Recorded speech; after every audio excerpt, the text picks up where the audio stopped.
Okay, insyaAllah this, are we on the live already? Live kan? Okay, Senator Khairil dia kata go on, dia akan join kejap lagi because he's actually at another ada pembukaan convention tu dia nak habiskan apa ni. So he will join us shortly. Jadi insyaAllah kita mulakan insyaAllah. Bismillahirrahmanirrahim. Assalamualaikum warahmatullahi wabarakatuh.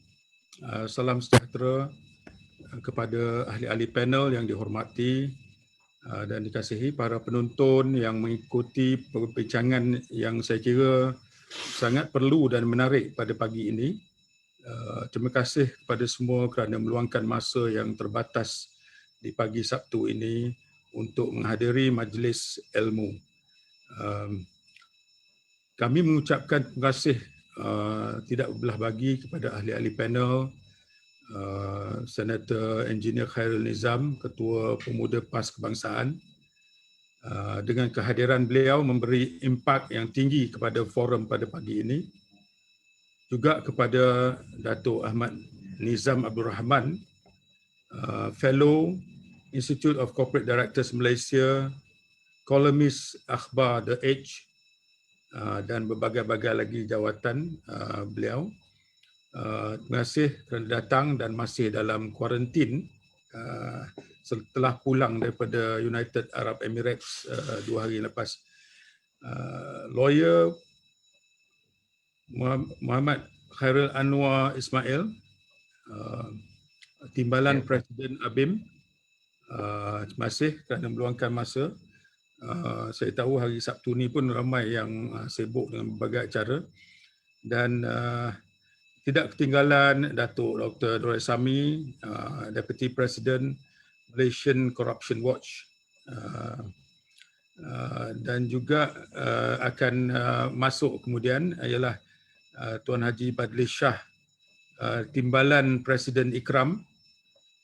Beliau pun tengah ada program ni, lepas tu dia akan join commentator, dan insyaAllah kita cuba juga Captain Hanif Razak daripada Pure Land College Toowoomba, Australia, yang akan bersama insyaAllah pada pagi ini. Dan saya ucapkan selamat datang kepada siri forum Aksin, iaitu Adakah Rasuah Sudah Menjadi Budaya Bangsa. Forum ini disiarkan secara live di FB Aksin dan di cross post kepada banyak FB lain, termasuk FB ABIM, Ikram, Darul Shifa, dan juga PAS. Dan kita minta, diharapkan para penonton dapat like FB Aksin ni supaya kita dapat lebih banyak views untuk program-program kita.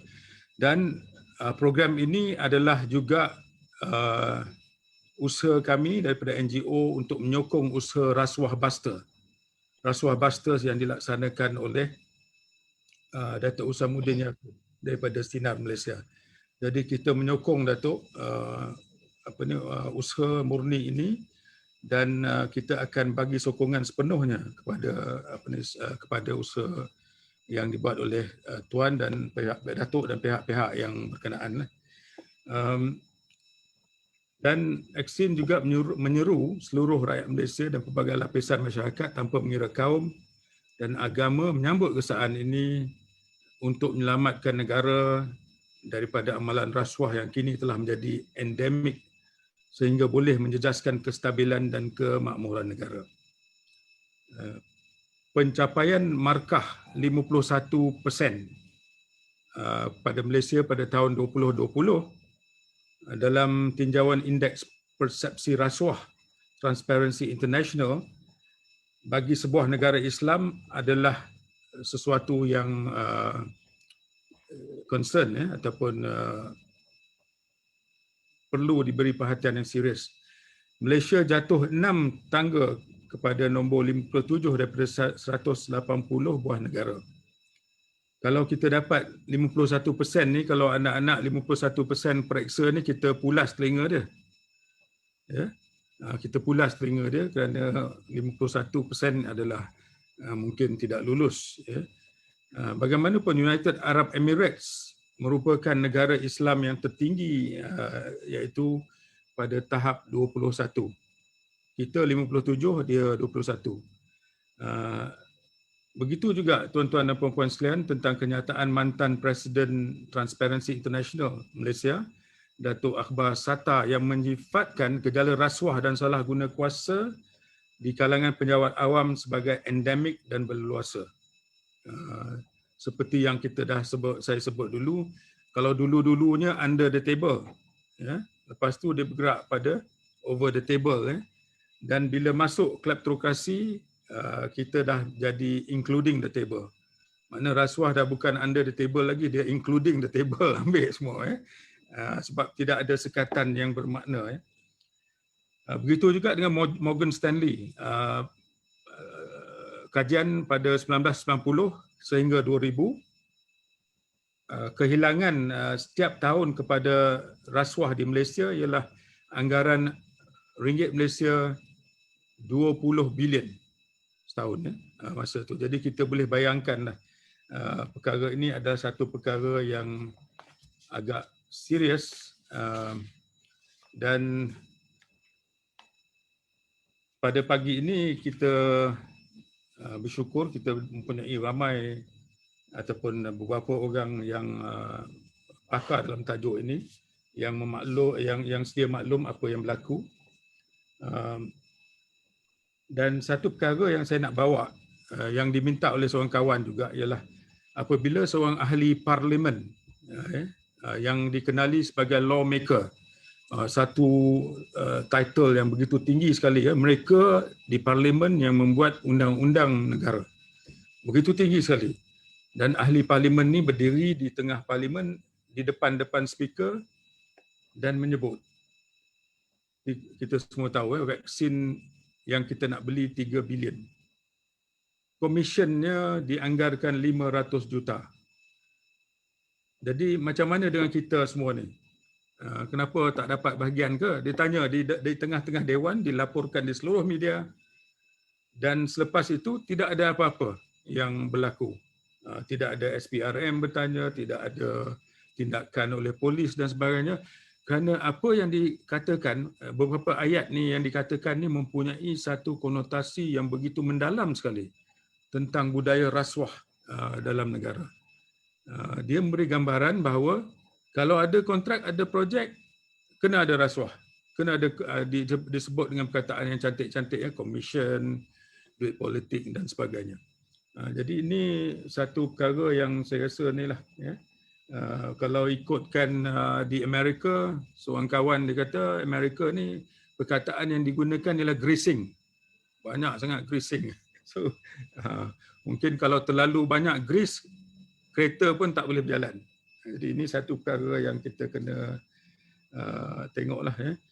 Saya lihat apa yang disebut oleh ahli parlimen tu adalah satu pembongkaran yang mungkin dia tak sedar tentang gejala rasuah dalam negara lah. Dan kita dah setuju saya rasa semua setuju, tidak ada yang menolak bahawa gejala rasuah di negara kita adalah endemik, adalah meluas, mendalam, di semua sektor. Sektor politik, sektor awam, agensi kuasa, corporate business, swasta pun ada, dan ia merupakan satu gejala yang melangkaui semua agama, bangsa dan sebagainya. Dia sudah menjadi darah daging kita. Jadi situasi yang kita nak bincang bukan sama ada rasuah itu endemik atau tidak, tapi adakah dia sudah teruk sangat sehingga dia dah jadi budaya bangsa dan tidak boleh diselesaikan. Dia dah tak boleh dibuang. Jadi kita mulakan dengan analisa situasi sekarang ni, situation analysis. Saya nak tanya lawyer Anwar lah, Anwar Ismail, bagaimanakah situasi rasuah di negara, dan kalau ada apa-apa contoh yang boleh Saudara Anwar sampaikan, insya-Allah. Tafadhal. Okay. Terima kasih kepada Haji Jamal yang tindak sebagai host kita pada pagi ni lah. Alhamdulillah. Ini kita ucap terima kasih lah kepada banyak-banyak lah kepada Haji Jamal dan juga tim kerana tajuk perbahasan kita pada pagi ini sangat penting. Sangat penting yang perlu kita berikan kesedaran dan pencerahan kepada seluruh rakyat Malaysia lah. Kerana rasuah ini ialah satu penyakit yang bukan hanya melibatkan orang-orang tertentu, tetapi dia sudah menjadi satu pandemik. Kalau pandemik ni dia sudah berleluasa lah. Bila berleluasa ni dia berbahaya lah, dia dan kronik lah. So rasuah ni ialah kita kebanyakan orang dilihat sebagai macam, kenapa kita rasa macam biasa? Kan orang tu dilihat rasuah ni mungkin sebagai satu hadiah. Hadiah ataupun pemberian lah. So bagi orang yang mendefinisikan rasuah itu sebagai satu pemberian, maka bagi dia benda biasa lah. Maksudnya itu yang dia perlu dapat sebagai timbal balik lah, sebagai apa yang diberi. Itu bagi orang yang melihat rasuah itu sebagai satu hadiah biasalah, maka dia tak rasa bersalah. Tapi rasuah ni dia mungkin lebih daripada itu. Dia mungkin tak sama dengan hadiah biasa, hadiah pemberian tu. Tapi secara umumnya kalau rasuah kita lihat apa ni lah, kalau selain daripada hadiah tu kita selalu sebut sebagai sogokan kan, wang sogok. Sogokan sebagai commission, maksudnya buat something, memberi something dapat commission. So ini satu terma-terma yang kita rasa tu normal lah kan, kita tolong orang ni dapat commission. Bila kita cakap macam tu kita rasa benda tu normal kan. Bila kita rasa normal, kalau semua orang fikir macam ni, maka benda tu berleluasa kan. Dia diamalkan di setiap lapisan masyarakat, sama ada di peringkat politik tertinggi ataupun di peringkat paling bawah. Kenapa? Bagi dia it's normal kan, kita memberi sesuatu, kita dapat sesuatu, iaitu berbentuk pulangan hadiah ataupun komisen yang kita sebut tadi kan. Ada yang tadi apa ni Haji Jamal sebut tentang istilah lain under table misalnya kan. Dulu kita bahas sebagai under table, sekarang ni macam-macam lah, kita sapu je semua kan. Itu di antara beberapa kefahaman lah orang tentang rasuah di dalam kefahaman umum lah kan. Kemudian kalau rasuah ni dia sebenarnya bukan dalam budaya kita saja.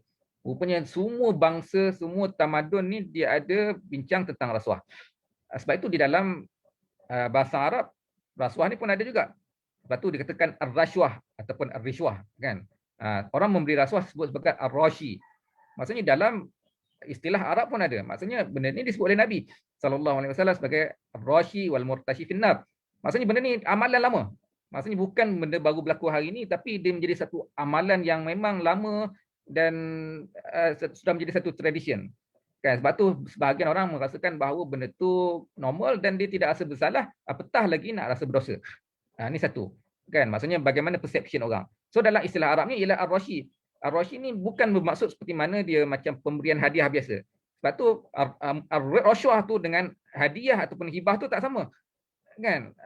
Orang Arab kalau sebut hadiah lain. Kalau sebut rashwah tu maksudnya bukan hadiah. Maksudnya dia sogok untuk mendapat sesuatu. Secara maksudnya mendapat sesuatu menggunakan position dia misalnya. Kalau dia tak ada position tu dia tak dapat sesuatu. Itu beza. Maksudnya dengan position dia dapat sesuatu tu. Tanpa position tu dia tak dapat apa-apa. Itu bezalah. Itu beza di antara bagaimana rasuah tu lah. Dan ini yang diamalkan oleh orang kita lah dengan menyalahgunakan position tu. Sebab itu tu di antara bagaimana kefahaman rasuah lah. Itu juga rasuah, corruption di dalam bahasa Inggeris ialah corruption. Corruption tu satu istilah yang bukan istilah baru. Yang mana kalau Arab tu dia ada tradisi dia kan, bahasa bagaimana dapatkan bahasa rasuah tu kan. Sama juga di dalam bahasa Inggeris corruption tu ialah corruptus tu, iaitu bahasa daripada perkataan Latin yang bermaksud spoil ataupun to ruin ataupun to break into pieces tu.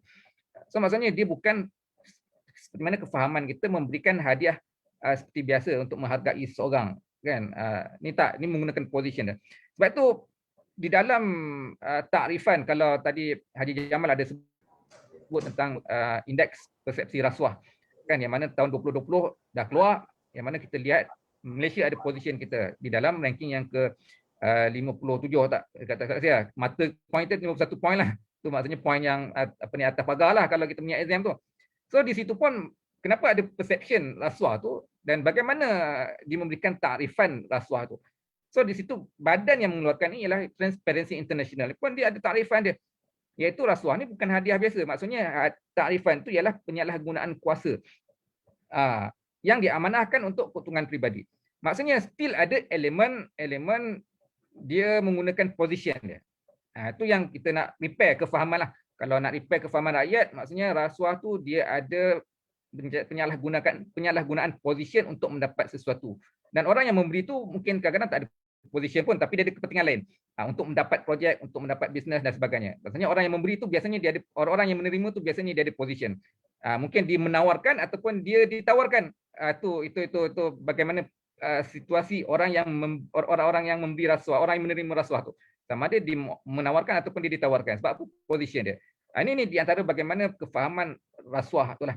Dan sebab itu kita tengok bagaimana kalau kita situasi sekarang ini, berdasarkan takrifan itu, kita dapati bahawa tidak mengejutkan kebanyakannya terdiri daripada government official, iaitu pegawai-pegawai kerajaan, yang mana berdasarkan mana kalau kita boleh lihat di dalam beberapa reports Transparency International ataupun report-report yang lain, even Malaysia kita dah keluarkan pelan pelan anti corruption di peringkat nasional. Kan kita pun bagi data-data ini. Kan data ini saya ingat dia agak konsisten dengan report-reports yang dikeluarkan oleh badan-badan yang lain. Kan yang mana kita lihat majoritinya ialah daripada penjawat awam. Sebab itu kita tengok yang paling tinggi antaranya ialah polis misalnya. Antaranya ialah orang-orang yang terlibat dengan polisi. Ini penting, orang yang terlibat dengan polisi. Yang paling expose ialah orang yang terlibat dengan polisi. Dia buat polisi, maka orang akan mendekati dia. Ini golongan yang paling expose di dalam menerima rasuah ataupun menawarkan rasuah. Dan yang lain-lain ialah government servant, government official, pegawai-pegawai kerajaan. Ini pun golongan yang paling expose untuk menawarkan rasuah dan menerima rasuah. Kerana apa? Kerana position dia. Ini situasi semasa lah. Sebab itu kita lihat banyak contoh-contoh ialah kalau kita lihat dalam konteks kalau pembuat polisi. Dia membuat polisi, dia menawarkan rasuah ataupun dia membuka apa-apa peluang-peluang untuk orang memberikan rasuah pada dia. Ini di antaranya. Kalau itu orang membuat polisi, termasuk jugalah menteri misalnya. Sebab menteri dia berada pada position lawmakers. Sebab itu menteri di antara yang expose. Sebab tu rasuah ni dia yang kita nak menteras ni ialah di peringkat atasan tu. So kita panggil sebagai golongan elit lah. Rasuah di kalangan golongan elit. Ini yang paling bermasalah yang kita nak banteras. Sebab apa? Mereka mempunyai position yang very powerful. Kan? Yang kita banteras sekarang kadang-kadang yang di peringkat bawah. Betul, rasuah dia ada banyak peringkat, banyak lapisan tu. So yang kita nak bincangkan ini semua lapisan. So di peringkat bawah, di peringkat pertengahan dan di peringkat paling atas. Itu termasuklah di peringkat lawmakers. Itu termasuklah terutama sekali ialah menteri. Sebab itu menteri-menteri paling expose. Sebab itu kita pernah dikejutkan dengan skandal 1MDB. Sehingga kan negara kita digelarkan sebagai negara kleptokrat. Kan? Sebab apa? Dia high level punya position, high level punya keterlibatan rasuah itu. Sehingga kan melibatkan Perdana Menteri misalnya. Dan ini menghasilkan satu perception pada masyarakat bahawa rasuah ini di kalangan lawmakers ini sangat kritikal. Kan? Sebab apa? Menteri dia ada position. Perdana Menteri lagi-lah ada position. Contohnya dia membuat inisiatif 1MDB. Kita ambil contoh yang dah berlaku lah. Kan? Ingat, tak semua benda yang tu inisiatif tu tak bagus. Kebanyakannya inisiatif yang dibuat oleh kerajaan itu inisiatif yang bagus. Kan? Tapi dia ada masalah governance. Sebab itu kalau antara defend Datuk Seri Najib Tun Razak ialah pada dia tidak menafikan tentang duit masuk tu. Misalnya, contohlah dia tidak menafikan duit masuk, contohnya 2.6 bilion tu. Tapi apa yang dikatakan ialah masalah governance. Dan ini yang kita nak lihat balik. Kan, apa punca masalah berlaku rasuah ni? Maksudnya benda ni berlaku secara biasa. So melibatkan governance, maksudnya itulah itu alasan-alasan lah. So maksudnya duit masuk tu betul walaupun inisiatif 1MDB itu satu benda yang baik, iaitu antara tujuannya untuk sebagai satu badan untuk menjana ekonomi negara, sebagai satu platform pelaburan negara. So kita tak nafikan itu, tapi bagaimana praktis itu boleh expose terhadap budaya rasuah. Dan ini kita kena lihatlah. Kita kena lihat secara serius. Itu di peringkat yang paling tinggi. Sehinggalah di peringkat yang paling bawah, misalnya di peringkat government servant, sehinggalah di peringkat hakim-hakim. Dan bukan tidak pernah berlaku hakim-hakim yang ditangkap kerana rasuah ataupun kerana masalah integriti. Kita pernah lihat dulu kes video kan, perbualan hakim dengan pemimpin kita. Kita pernah lihat juga hakim-hakim di peringkat itu hakim-hakim yang tertinggi. Belum lagi budaya-budaya di peringkat hakim-hakim yang rendah. Kan? Maksudnya sebab tu rasuah ini ialah satu benda, ialah dia sogokkan sesuatu, sama ada sogokkan itu, pemberian itu menggunakan posisi dia untuk dia melakukan sesuatu, ataupun juga dia menerima sesuatu untuk tidak melakukan sesuatu. Itu di antara to commit and to omit. Itu di antaranya. Maksudnya dia menerima untuk commit and dia menerima untuk omit. Sebab tu antaranya ialah tadi yang kita panggil contoh yang untuk commit lah, untuk commit dengan sesuatu pekerjaan. Untuk omit pun boleh juga. Kan? Contohnya antaranya ialah hakim-hakim misalnya kan, dia menerima rasuah. Ini banyaklah kes berlaku. Saya undang-undang lah. Dan ini di antara benda-benda yang kita expose selalu. Kan, peguam memberi rasuah biasa ramai kan, kerana dia rasa amalan kan, dikautim dengan polis, dikautim dengan hakim, dan hakim banyak kes berlaku yang reported, yang pernah diambil tindakan, ada yang pernah dipenjarakan, dan ada sebahagiannya kembali sedar dan memberikan pencerahan-pencerahan. Dan ini benda yang normal, maksudnya diberikan sogokkan wang untuk melepaskan seseorang, dan itu pun sebagai rasuah. Kenapa dia melepaskan seseorang? Sebab dia ada position dia. Position dia sebagai hakim. Kalau bukan dia sebagai hakim, dia tidak ada kuasa untuk mensabitkan seseorang, dan dia tidak ada kuasa untuk melepaskan seseorang. So, maksudnya poin dia ialah dia menerima sesuatu disebabkan position dia. Dan orang mencari dia pun disebabkan position dia. Sebab tu benda ni kita penting. Sebab tu saya ingat di dalam konteks rasuah ni, kadang-kadang bagaimana untuk memantras ni ialah satu, orang yang di position ni dia kebal banyakkannya. Sebab tu kita kena empower masyarakat. Sebab tu saya ingat forum-forum bahagian ni penting. Sebab apa? Kita nak memberikan kesedaran kepada masyarakat, kita nak empower masyarakat ni, sebab yang banyaknya, yang majoriti ni ialah masyarakat kita ni. Kita nak empower masyarakat, nak menyedarkan masyarakat, nak mencerahkan masyarakat bahawa this is bad, this is wrong, what is wrong is wrong, what is right is right. Kita nak menyedarkan masyarakat. Sebab tu kita beritahu bahawa ini salah dan kita tidak boleh. Maksudnya kalau ada ditawarkan, report. Empower masyarakat dengan kesedaran dan empower masyarakat dengan penguasaan. Kan? Nak report, maksudnya kenapa dia tak nak report? Sebab kalau aku report mampu ya aku. Sebab apa? Orang ni ada position. Orang ni yang kita tak ada position, orang yang menawarkan rasuah itu kadang-kadang dia ada position. So empower masyarakat dengan kesedaran dan empower keselamatan masyarakat ini dengan pelindungan perundangan misalnya. Kan? Ini yang kita nak lihatlah bagaimana di dalam mukadimah saya ini situasi-situasi ataupun definisi rasuah dan juga situasi-situasi rasuah yang berlaku di negara kita ini. Mukadimah lah untuk menjawab soalan Haji Jamal lah. Mungkin kita akan sambung dalam next round insyaAllah. Sambung Haji Jamal. Okey, terima kasih Lawyer Anwar. Saya nampak tadi Senator Khairil Nizam masuk tadi dan beliau keluar balik sementara. Saya ingat ni nanti kita tunggulah. Jadi sementara saya nampak daripada apa yang disebut oleh Saudara Anwar Ismail ni ialah rasuah ni amalan lama dia memang since time immemorial lah kot. I think sekali dengan the world oldest profession. Dan disebut tentang penggunaan posisi dan kuasa lah untuk melakukan rasuah ni. Dan perkara ni memang di mana-mana tempat ada posisi dan ada kuasa. Persoalan dia sekarang ni, kalau amalan ni dilaksanakan selalu ada menjadi leluasa, di mana penguatkuasaan dia. Itu mungkin satu kelemahan. Undang-undang ada tapi kuat kuasa dia lagi tinggi dalam eselon masyarakat, lagi susah untuk dikuatkuasakan undang-undang contohnya di Malaysia. Dan perkataan yang digunakan banyak usaha untuk kautim. Kautim dah, saya pun orang korporat dulu, GLC, saya tahu sangatlah tentang isu-isu ni. Kita menampak dengan mata kepala sendiri. Dan yang membimbangkan sekarang ni, ia telah menjadi SOP. Dia bukan exception tapi dah jadi norm. Dan ini mengundang kepada bahaya yang sangat-sangat tinggi kepada masyarakat kita, dan kita sudah nampak dari segi banyak masalah yang berlaku. Kita akan bincang di bahagian kesan dia, dan yang disebut juga penting kerana orang ramai undang-undang dah ada Tapi orang ramai tak berani ke depan sebab takut tak ada perlindungan perundangan. Kadang-kadang whistleblower yang kena dia whistleblower, dia merungkai kes tersebut atau skandal tersebut, tapi dia yang dikejar. Dan memang takutlah, semua takut. Ini kita nampak juga ada kes-kes yang berlaku sebelum ini.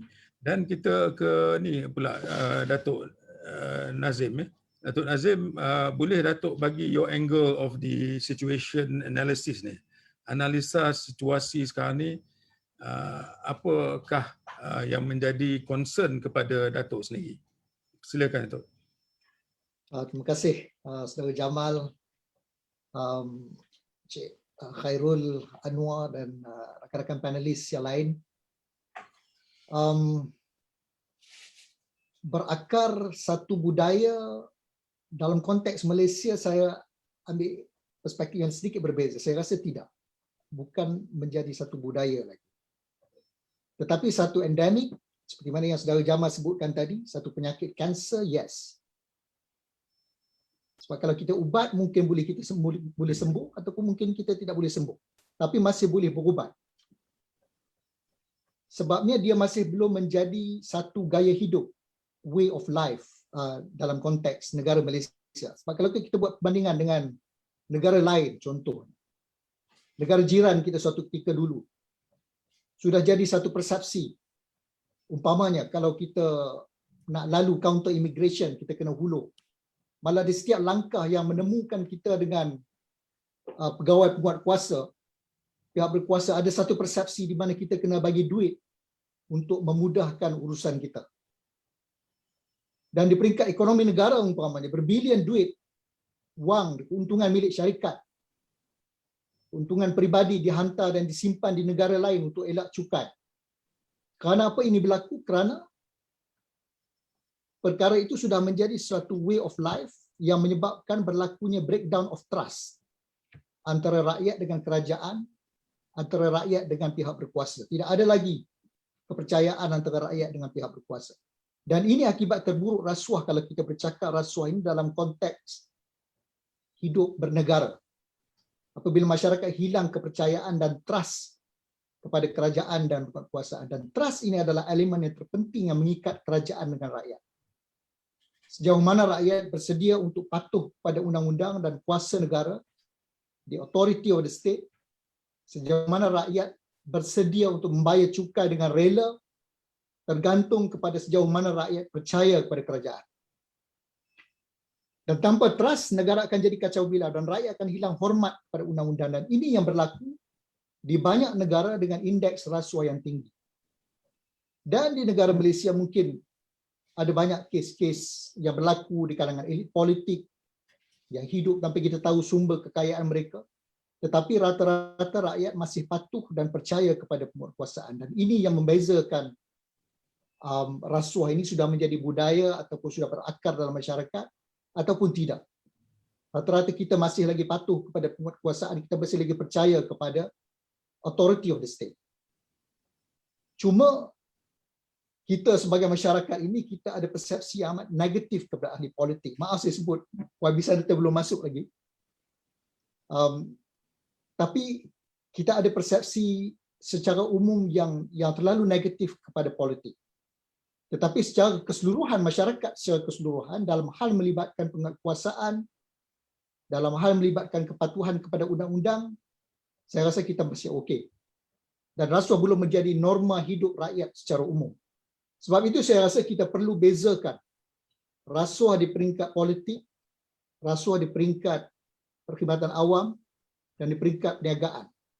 Dan pada saya, the elephant in the room, saya jangan pernah sebutkan ini, is the political corruption. Kerana rasuah politik inilah yang sudah kita normalizekan menjadi norma biasa dalam amalan politik apabila kita legitimize, mengabsahkannya dengan menggunakan term dana politik. And let me say this out loud and be a bit more blunt, Saudara Jamal. Dan dana politik ini yang diterima sebagai timbal balas kepada kontrak, kepada pemberian kontrak, kepada permit, kepada lesen yang diberikan, dengan menggunakan pengaruh politik, dan ini adalah rasuah politik. Dan oleh kerana politik yang menentukan bentuk urus tadbir yang bagaimana yang kita nak amalkan, yang akan memberikan gambaran sejauh mana adanya political will, iltizam politik untuk membantras rasuah, maka perkara yang kita perlu beri tumpuan ini adalah perkara-perkara yang berkaitan dengan political corruption, rasuah politik. Sebab itu, saya rasa kita perlu balik kepada menjadi sebuah negara di mana rasuah dan penyalahgunaan kuasa bukan lagi menjadi isu yang menjadi modal politik. Sebab politik ini perlu bermodalkan idea dan tawaran dasar yang terbaik kepada rakyat. Bukan parti mana yang lebih rasuah, parti mana yang kurang rasuah. Dan itu yang menjadi wacana politik kita pada hari ini. Jadi sampai bila kita nak maju ke depan kalau gelanggang politik kita masih dikuasai dengan isu-isu ini. Padahal ada isu yang lebih mendesak yang melibatkan tawaran yang terbaik kepada rakyat, bagaimana dasar ekonomi yang terbaik dan sebagainya. Dan itu yang perlu saya rasa kita perlu beri penekanan kepada apa yang saya panggil the elephant in the room, the political corruption. Terima kasih, Saudara Jamal.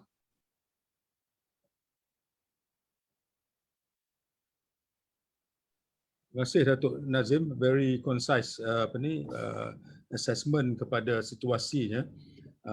Dan Datuk sebut tentang ada harapan lagi. Alhamdulillah, memang insya-Allah itu yang kita harapkan, bahawa rasuah ni bukan mengikut Datuk budaya tetapi satu penyakit, ya, seperti kanser, tetapi masih boleh disembuh. Belum teruk lagi sebab belum menjadi norma hidup yang terlalu menjalar ke setiap lapisan masyarakat. Dan Datuk bandingkan dengan keadaan di beberapa negara yang kita tahu, apabila kita pergi ke macam-macam yang perlu dilaksanakan. Saya pun pernah mengalaminya di beberapa negara, tak sebutlah ya di negara mana. Dan emphasis Datuk kepada untuk kita fokuskan kepada gajah dalam bilik, elephant in the room, which is political corruption, ya. Di mana orang politik di sistem politik kita mempunyai kuasa yang begitu tinggi sekali, sehingga kan kuasa di tangan penjawat awam pun memang dah kurang sangat, ya.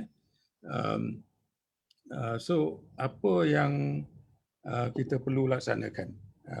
Saya bagi contoh tindakan rasuah kepada orang-orang yang berperingkat tinggi di negara. Saya ingat lagi tentang Indonesia contohnya. Dalam masa selepas zaman POS Suharto, hampir 30 orang menteri dibawa ke mahkamah dan dipenjarakan kerana kes rasuah dan penyalahgunaan kuasa. 30 menteri, ya, menunjukkan kesungguhan mereka. Yang keduanya, mantan Presiden Israel ni. Israel dia kalau untuk negara dia ada peraturan, tapi kalau dengan orang Palestin, orang Islam, dia tak ada peraturan, free for all.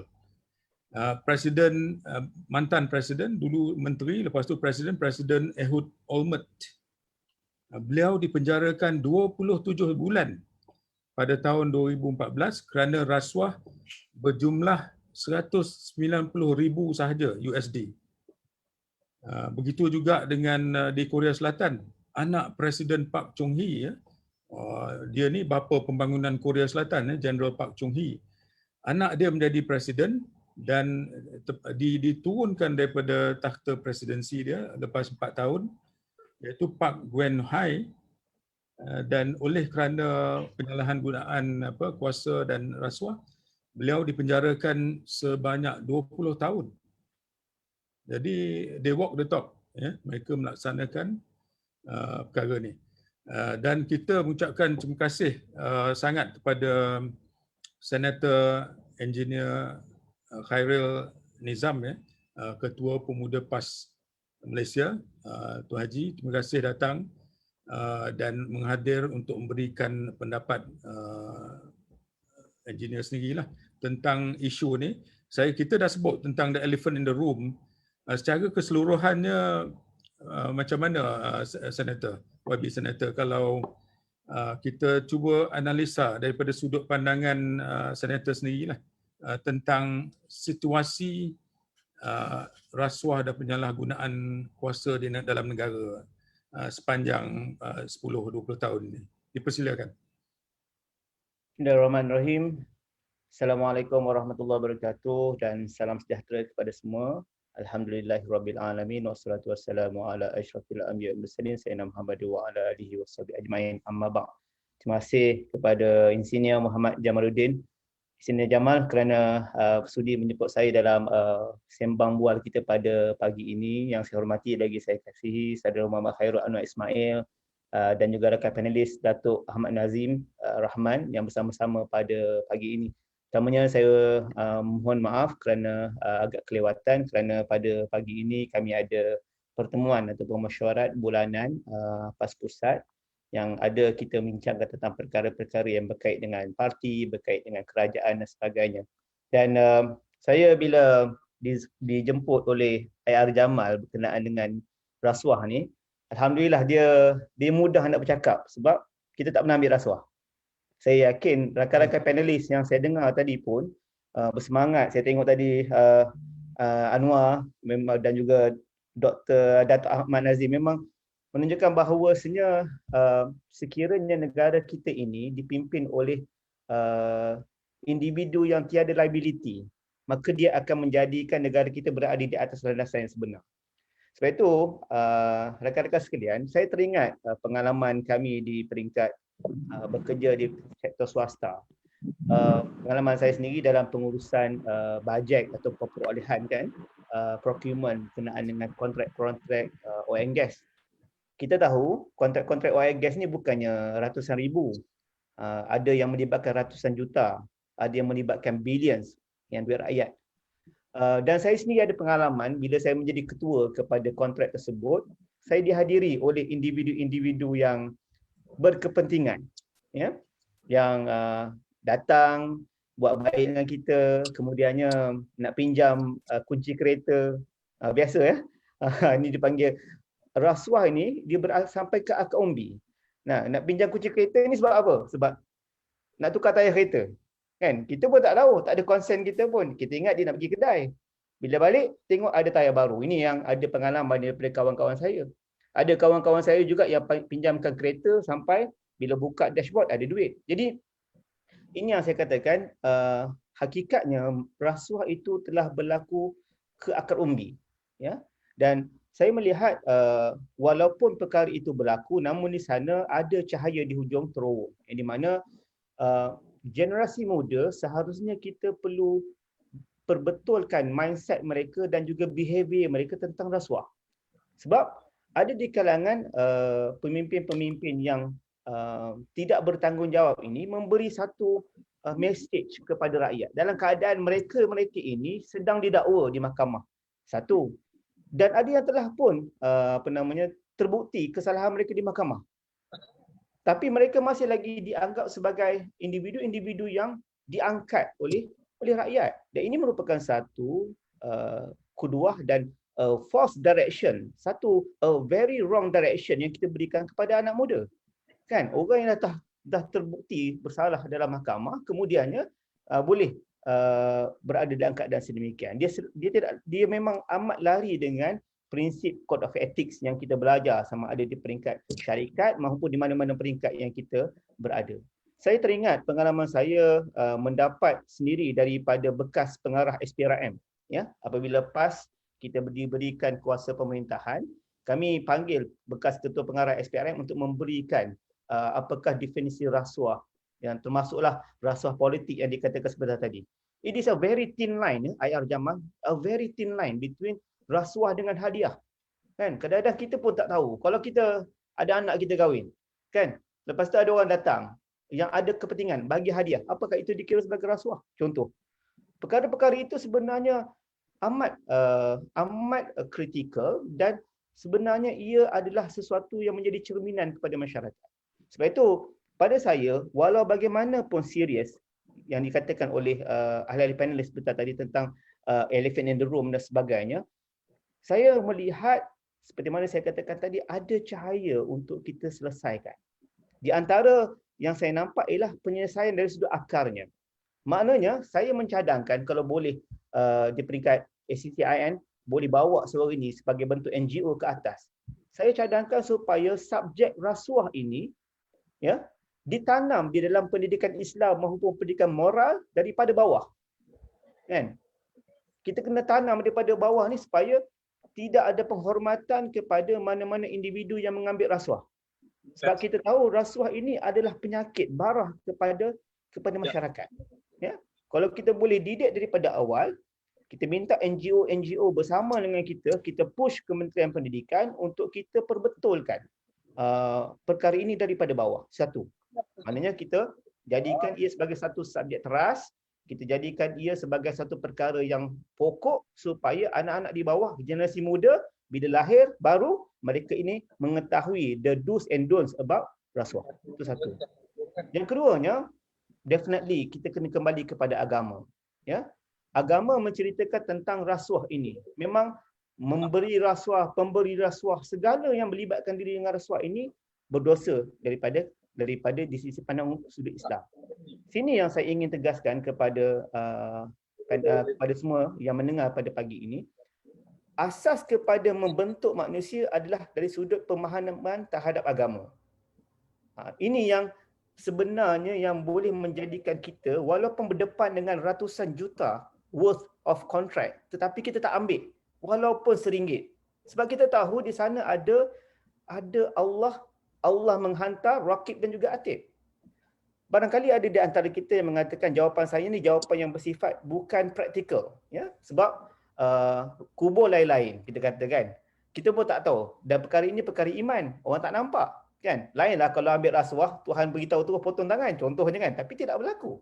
Ia adalah perkara yang berkait dengan iman. Tetapi kalaulah kita buat pelbagai cara sekalipun, tetapi kalau dia tidak kembalikan kepada Allah, kepada pendidikan beragama, menjadikan masyarakat ini beragama, tidak akan ada satu solusi pun dalam dunia ini yang boleh menyelesaikan masalah rasuah ini.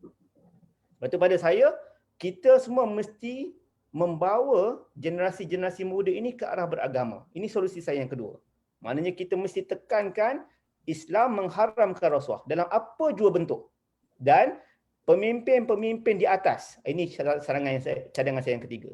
Mana-mana pemimpin yang sedang dikaitkan dengan dakwaan rasuah, cool down dulu. Ya, a person is innocent until proven guilty. Betul? Kan? Bila mereka didakwa, tak semestinya mereka masih lagi salah. Kan? Biarlah judiciary mengambil peranan mereka. Badan kehakiman mengambil peranan mereka. Cuma saya menegaskan kepada kerajaan. Mana-mana individu yang telah pun terbukti bersalah, maka mereka ini perlu diberikan pengajaran yang sebaiknya di dalam sistem pendidikan kita.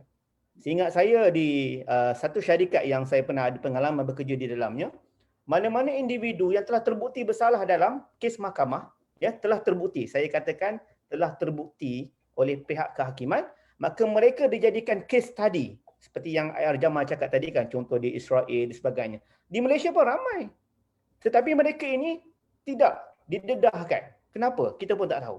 Sebab itu sewajarnya pemimpin-pemimpin ini kita harapkan mereka ini mengambil pengajaran, dan mana-mana yang associated dengan mereka kita harapkan kita mahukan supaya mereka bersifat benar, yakni mesti menceritakan kebenaran kepada rakyat. Sebab itu ia adalah berkaitan dengan political will, ya. Political will. You need to have a political will. Kalau kita telah pun disabitkan bersalah, saya cadangkan tarik handbrake lah. Kan? Berhentilah dari dia menjadi ahli politik. Sebab pada saya generasi beginilah yang menyebabkan anak muda bosan dengan politik. Sebab politik ini didiami oleh elephant seperti yang dikatakan oleh Datuk Nazim tadi. Elephant yang sebenarnya mereka ini yang mencemarkan nama baik ahli politik. Sebab bila dia sebut ahli politik, sah dah saya terbabit sama. Sebab saya pun adalah ketua pemuda PAS, ahli politik. Sedang di sana kita tak pernah pun bercita-cita untuk mengambil rasuah, apatah lagi mengambil rasuah. Jadi ini perkara ketiga. Dan yang terakhir, Ayar Jamal, ini out of the box. Saya cadangkanlah kalau boleh, mana-mana yang nak join politik ni, biar dia ada pendapatan sendiri dahulu. Maknanya dia bukan bergantung pendapatan kehidupan dia daripada politik. Masuk politik sebab nak menang pilihan raya, kemudiannya dapat pendapatan daripada penjawatan tersebut. Saya cadangkan mereka-mereka ini kita bekerja dulu, dapat pendapatan dulu. Kita dah ada pendapatan kita yang stable, masuk politik. Sebab bila kita ada pengalaman, kita ada pendapatan sendiri, insya-Allah kita punya kita punya nafsu untuk mengambil dana politik dan sebagainya ini ataupun perkara-perkara rasuah, minta maaf saya berkata dana politik, rasuah ini tidak akan berlaku. Itu 4 saranan saya bila berbicara tentang apakah serius rasuah. Ya, saya mengakui serius, dan selain daripada undang-undang yang sedia ada 4 cadangan saya kepada pihak-pihak yang tertentu. Wallahu a'lam. Terima kasih Senator YB Senator, satu pencerahan yang sangat menarik pada pendapat saya lah. Cadangan tentang saya nampak ada beberapa cadangan, iaitu perlu kepada ni, kalau siapa tadi yang kalau boleh tutup dia ada gangguan tu, dia nombor siapa, kalau boleh unmute ya atau mute. Yes, please. Okey, terima kasih. Yang dibawa oleh YB satu, saya rasa sangat-sangat baik, dan kita akan sambut cadangan ini, iaitu subjek rasuah ditanam di peringkat sekolah, ya. Dan dia selari dengan apa yang kita nak laksanakan, iaitu berkaitan dengan subjek perlembagaan dan undang-undang di sekolah juga. Kita kena respect perlembagaan kalau kita nak jadi citizen kepada negara yang bertuah ini. Dan ini masalah yang ada sebab kita tak ada pengajian yang jelas ataupun yang tepat tentang perlembagaan, dan juga contohnya bahaya rasuah yang dikutuk oleh Allah SWT, pemberi dan penerimanya, ikut hadis Rasulullah SAW, hadis sahih.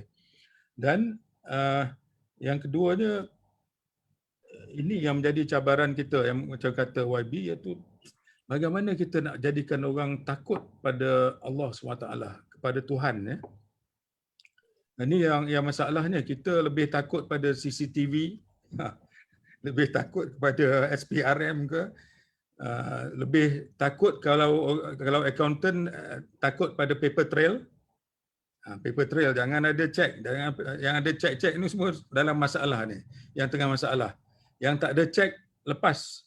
Sebab bagi saya isu mahkamah di Malaysia ni pun yang berlaku ni is a tip of the iceberg, ya. Yang lain pandai, dia tak bagi cek. Jadi yang powerful ni mungkin ada Allah lemahkan pemikiran dia sehingga dia terima cek, terima masuk duit dalam akaun sendiri. Dan ini kalau dah ada paper trail, kalau lawyer hakim, lawyer Anwar habislah. Kalau dia dah ada paper trail, dia boleh gasak tu. Dah ada bukti yang jelas. Tetapi 99%, 95% of rasuah besar ni, peringkat politik dan sebagainya, korporat dan sebagainya, berlaku di luar negara. Di ni pesisir kewangan, pesisir pantai, pesisir kewangan luar negara kan. Di banyak tempat seluruh negara, seluruh dunia yang ada. Jadi dia tak ada paper trail. So itu yang takut pada Allah ni, dan melihat rasuah dan penyalahgunaan kuasa sebagai satu dosa yang besar. Dan saya setuju sangatlah cadangan yang kalau nak jadi politician ni, kita dah ada pendapatan sendiri, ya. Kita dah ni, saya pun dah ready dah. Saya walaupun 59 tahun, kita dah we have alhamdulillah everything. Sekarang ni kalau kita nak masuk politik ke, yang lama 15 tahun dalam NGO ni pun sebenarnya kita service to the country and the future generation. Dah tak ada lagi motif lain, tak ada, tak cukup dah. I've seen everything. Mungkin Datuk Nazim pun dah tengok semua. We have seen anything, tak ada. Kenikmatan dunia ni ada tahap dia, very limited. So sekarang ni yang kita dapat nikmat dia ialah untuk membantu negara, membantu rakan, keluarga dan sebagainya, dan fastabiqul khairat, melakukan kebaikan dengan seberapa banyak yang boleh. Kita pergi insya-Allah kepada soalan yang seterusnya kepada lawyer Anwar Ismail. Secara ringkas dalam 3-4 minit ni, apakah kesan rasuah dan penyalahgunaan kuasa ni kepada negara dan masyarakat? Silakan. Terima kasih kepada Haji Jamal dan juga semua sahabat-sahabat saya, rakan-rakan panel YB, selamat datang. Alhamdulillah, kita satu keberanian wakil politik berada bersama dengan kita lah. Kami semua yang lain ni tak terlibat directly in politik lah. Tapi kita ambil tahu dan banyak terlibat secara tak langsung dengan politik lah. Cuma tak tanding je. Tak ada position tu, belum ada lagi. Okay. Saya setujulah dengan banyak yang disebutkan oleh rakan-rakan saya, rakan-rakan panel saya lah. Cuma rasuah ni kalau di Malaysia ni, betul, saya setuju dengan education. Education ni penting. Maksudnya kita daripada akar umbi lah. Daripada akar umbi. Tapi kalau kita lihat, kalau saya melihat secara peribadi, kita kena pendekatan kita top down lah. Iaitu daripada atas kepada bawah tu.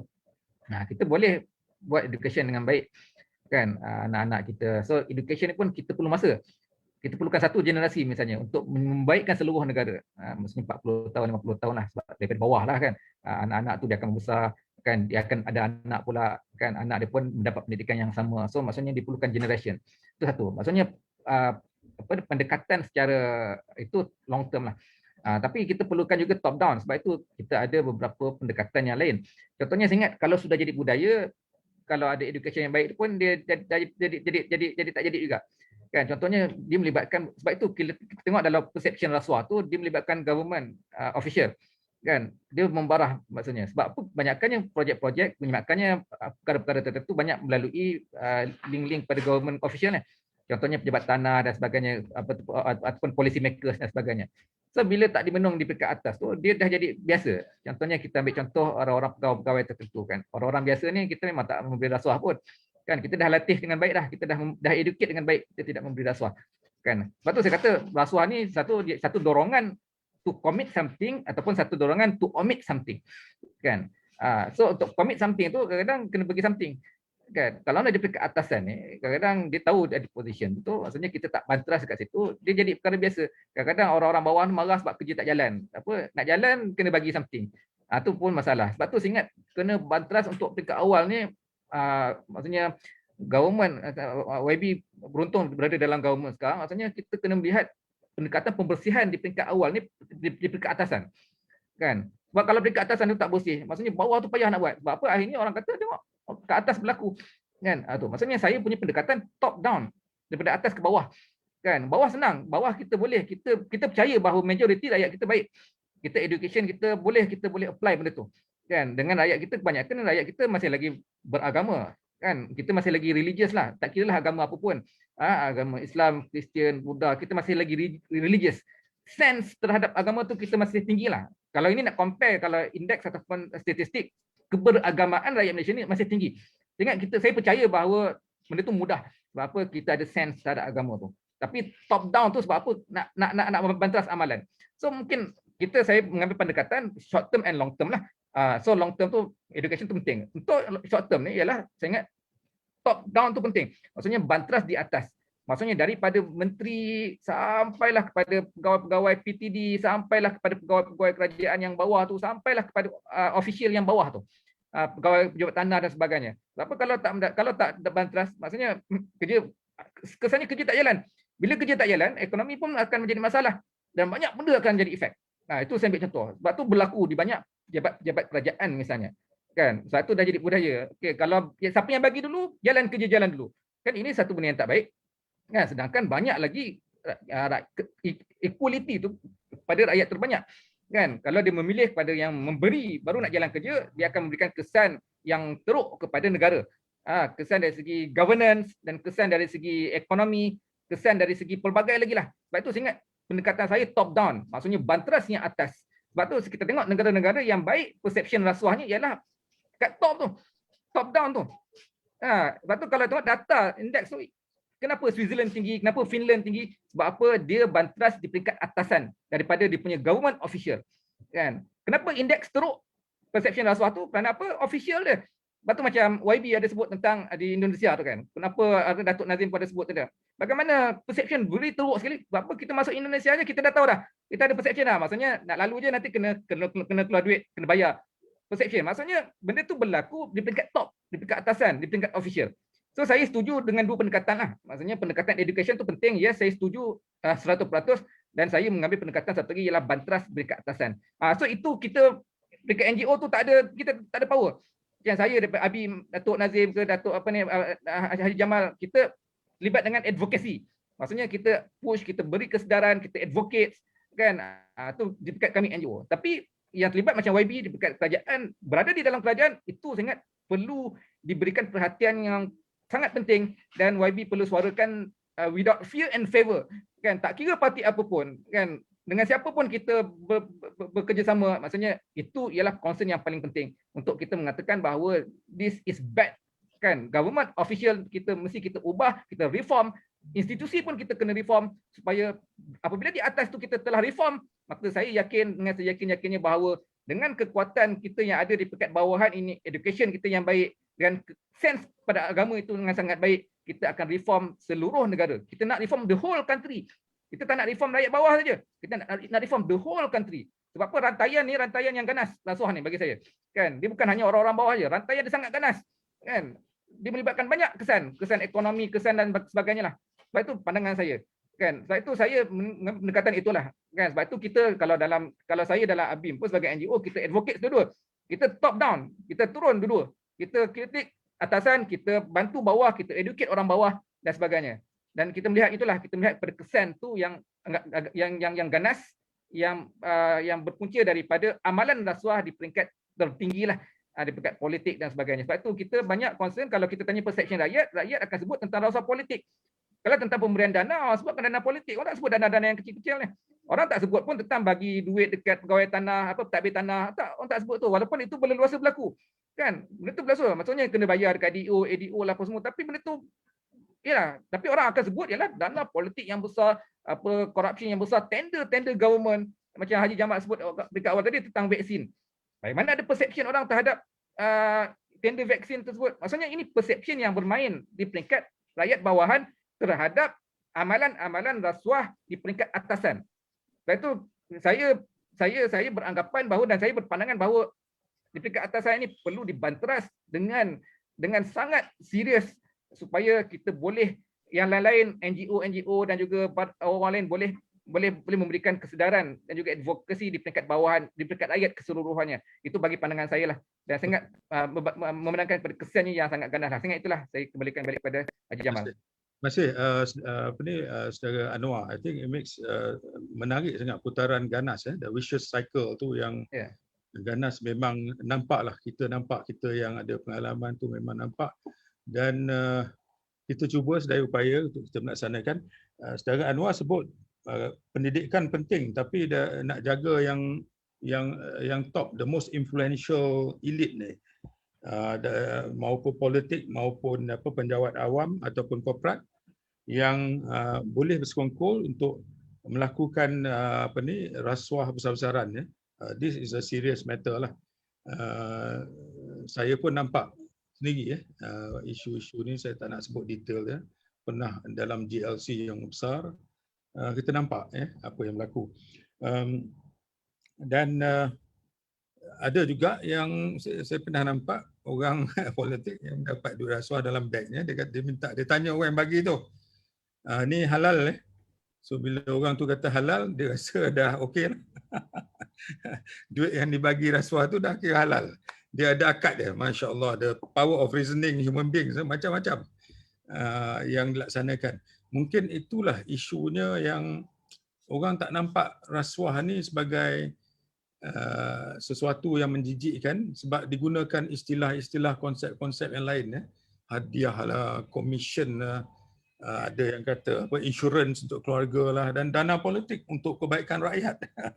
So macam-macam yang dilaksanakan ataupun dilabelkan sehingga orang dah jadi desensitize kepada rasuah. Kepada Datuk Nazim pula, Datuk Nazim menjadi orang korporat, fund manager, dan juga director dan sebagainya, yang banyak pengalaman. mungkin Datuk boleh jelaskan lebih terperinci tentang apakah kesan kepada negara ni. Contoh-contoh yang ringkas kan.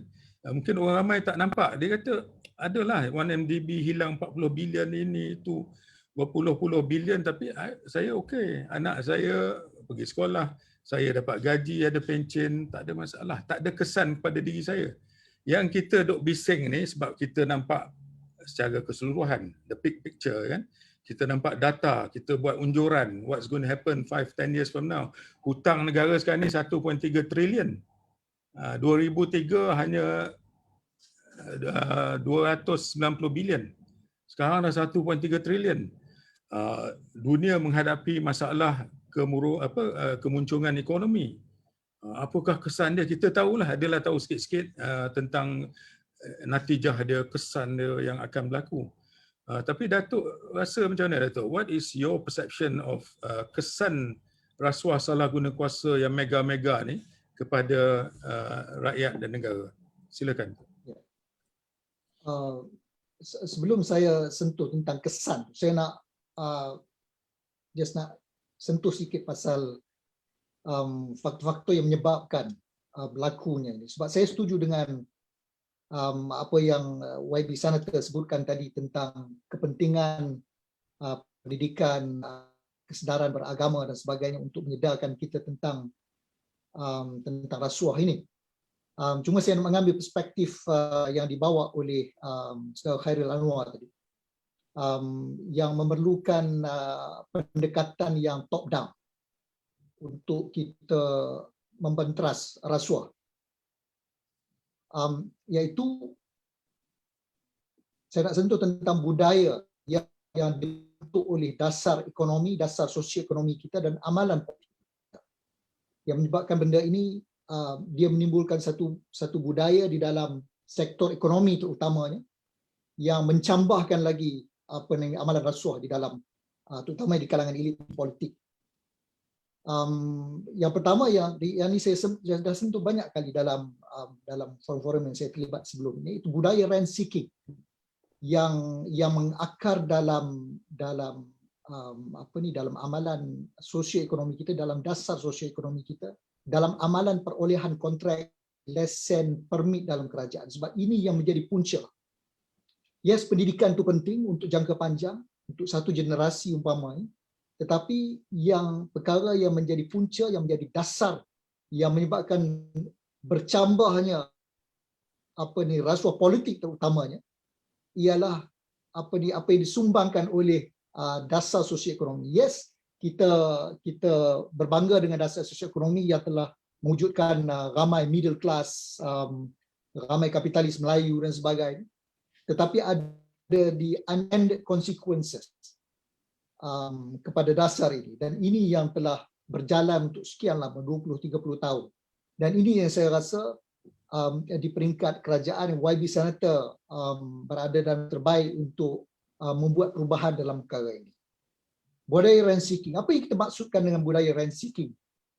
Ini iaitu tata cara amalan ekonomi di mana syarikat-syarikat perniagaan mendapat manfaat dengan cara memanipulasi iklim politik dan sosial yang dibenarkan oleh dasar sosioekonomi.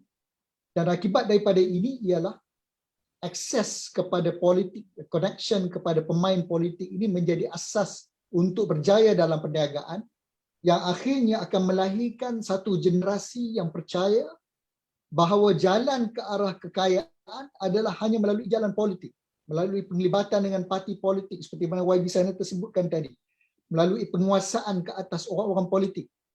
Bukan melalui bakat yang perlu mereka bangunkan, bukan melalui pendidikan tinggi yang mereka perlu perolehi, bukan melalui kerja keras yang terpaksa mereka lalui.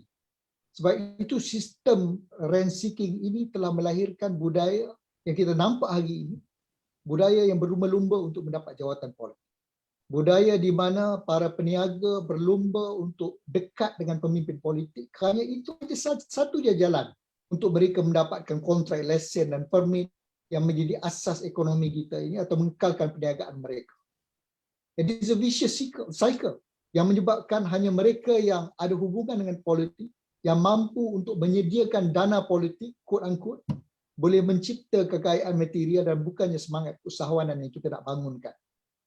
Dalam satu kajian ekonomis magazine, Malaysia digambarkan sebagai, ialah di ekonomis, rent seeking ini dalam terma yang mudah ya dipanggil hari-hari ini crony capitalism lah. Dan Malaysia digambarkan sebagai, dalam indeks crony capitalism ini digambarkan sebagai negara yang kedua paling banyak aktiviti ekonomi rent seeking selepas Rusia, iaitu amalan perniagaan yang bergantung sepenuhnya kepada hubungan dengan politik, parti politik, ahli politik untuk berjaya. Dan kita kena perlu akui hari ini kerana inilah isu yang mendesak yang kita perlu tangani segera, sebab ini sudah dalam konteks politik ini sudah menjadi budaya kita. Sebab kita dipanggil, sebab itu yang saya sebutkan tadi, kita sudah normalize perkara ini dengan memanggil komisen yang kita bagi sebagai timbal balas daripada pemberian kontrak, permit dan sebagainya, itu sebagai dana politik. Perkara yang kedua yang saya nak sentuh juga yang berkait dengan rent seeking. Sebab kita sebut berapa banyak kali tentang dana politik. Bagaimana kita mendanai aktiviti politik. Sebab kita perlu realistik dalam perkara ini. Dalam masa kita idealisme kita untuk menghapuskan budaya rasuah dan sebagainya ini, dalam masa yang sama kita perlu akui bahawa isu yang praktikal ialah amalan politik kita ini bergerak dalam satu sistem demokrasi yang memerlukan parti politik itu berfungsi, bersaing untuk menawarkan khidmat dan dasar yang terbaik untuk negara-negara. Dan mereka memerlukan dana untuk membiayai program-program politik dan sebagainya. Dan atas sebab itu kita perlukan undang-undang khusus dan peraturan khusus untuk mengawal selia dana dan pembiayaan politik. Kita pernah ada cadangan sebelum ini, lama sebelum ini, untuk mewujudkan Political Funding Act. Tetapi saya tak tahu apa dah jadi dengan cadangan berkenaan. Dah senyap. Dan ketiadaan undang-undang yang mengawal aktiviti inilah yang menyebabkan vicious cycle rasuah politik ini akan terus berlaku. Sebab para peniaga bergantung kepada ahli politik untuk mendapat akses politik disebabkan budaya rent seeking yang diwujudkan oleh dasar sosioekonomi kita. Dan mereka bergantung kepada akses kepada ahli politik untuk mendapatkan peluang perniagaan, dan ahli politik menggunakan alasan pembiayaan politik untuk mewajarkan penerimaan rasuah daripada para peniaga. Dan kita boleh tengok kes-kes yang melibatkan ahli politik dalam beberapa tahun kebelakangan. Bagaimana istilah political donation, derma politik itu, sumbangan politik itu digunakan sewenang-wenangnya sebagai asas pembelaan kepada kes rasuah. Dan berbalik kepada kesan yang soalan yang Saudara Jamal tanya tadi. Saya nak ambil contoh yang paling mudah. Kerajaan perlu beli umpamanya komputer ataupun dalam konteks digital ekonomi yang kita baru lancarkan, kerajaan baru lancarkan, kita nak beli software. Kerajaan nak beli software. Sistem sosioekonomi yang membentuk dasar perolehan kerajaan memastikan pertama hanya mereka yang ada lesen Kementerian Keuangan yang boleh terlibat dalam tender berkenaan. Dan yang keduanya, akses kepada menteri yang mempunyai pengaruh yang besar, bukan sahaja dalam menentukan dasar di Kementerian berkenaan, tetapi juga dalam isu-isu melibatkan kontrak. Dan mereka yang ada connection sahaja yang ada kelebihan untuk mendapat kontrak berkenaan. Jadi sistem ini menyebabkan negara kita hanya melahirkan usahawan reseller, supplier, pembekal yang tidak memberi nilai tambah kepada keluaran negara selain daripada kekayaan mereka sendiri. Mereka bergantung kepada produk luar, daripada luar negara umpamanya untuk mereka bekalkan. Dan ada yang menubuhkan syarikat Alibaba untuk membolehkan syarikat bukan Melayu yang terhalang disebabkan dasar permit dan lesen yang memerlukan pendaftaran dengan Kementerian Keuangan tadi, untuk membolehkan syarikat bukan Melayu itu mendapatkan kontrak. Dan akhirnya, akibat sistem rent seeking ini, ia akan membantukan kewujudan nilai-nilai keusahawanan yang sebenar dan perkembangan inovasi dalam negara. Oleh kerana itu, kalau kita buat, apabila kita buat plan ekonomi digital umpamanya yang dilancarkan baru ini, ia perlu diiringi dengan rombakan sistem dan dasar yang mengakibatkan wujudnya amalan rent seeking. Sebab ekonomi digital adalah satu sistem ekonomi yang memerlukan bakat yang ada kemahiran tinggi untuk masuk dan menetap di Malaysia. Sistem yang berasaskan penciptaan, inovasi, persaingan di lapangan yang terbuka. Tetapi kalau sistem ekonomi kita masih memberi kelebihan kepada akses dan hubungan istimewa dengan politik, dengan parti politik dan bukannya bakat, maka suatu itu akan menggagalkan inisiatif ekonomi digital ini. Dan antara kesan terbesar kepada sosioekonomi secara keseluruhan ialah kesenjangan ekonomi yang semakin melebar. Economic inequality. Ini yang kita katakan yang kaya bertambah kaya meninggalkan mereka yang tidak ada peluang dan hubungan politik untuk turut berjaya. Kekayaan mereka kalau kita tengok dalam indeks kroni kapitalisme yang diterbitkan oleh The Economist itu, kekayaan mereka yang bergelar billionaire di Malaysia ini hampir keseluruhannya bergantung kepada aktiviti rent seeking. Kita sebut saja sektor ekonomi yang mana? Perbankan, perladangan, sektor tenaga, telekomunikasi, perjudian. Semuanya bergantung kepada lesen, permit dan kontrak kerajaan yang tergantung kepada hubung kait dan timbal balas antara politik dan perniagaan. The nexus between politics and business. Dan ini antara perkara dasar yang kita perlu selesaikan yang melibatkan pendekatan top down selain daripada pendekatan pendidikan dan kesedaran agama yang disebutkan oleh YB Senator. Sudah Jamal. Terima kasih Datuk Nazim, jelas sangat penyampaiannya. Isu rent seeking saya tidak akan summarize, tapi memang isu rent seeking yang menjadi asas kepada masalah sekarang ni, iaitu keperluan politik untuk keperluan kroni kapitalisme ni untuk yang merupakan satu jalan kepada kekayaan dan bukan berdasarkan pada kebolehan persaingan dan sebagainya. Dan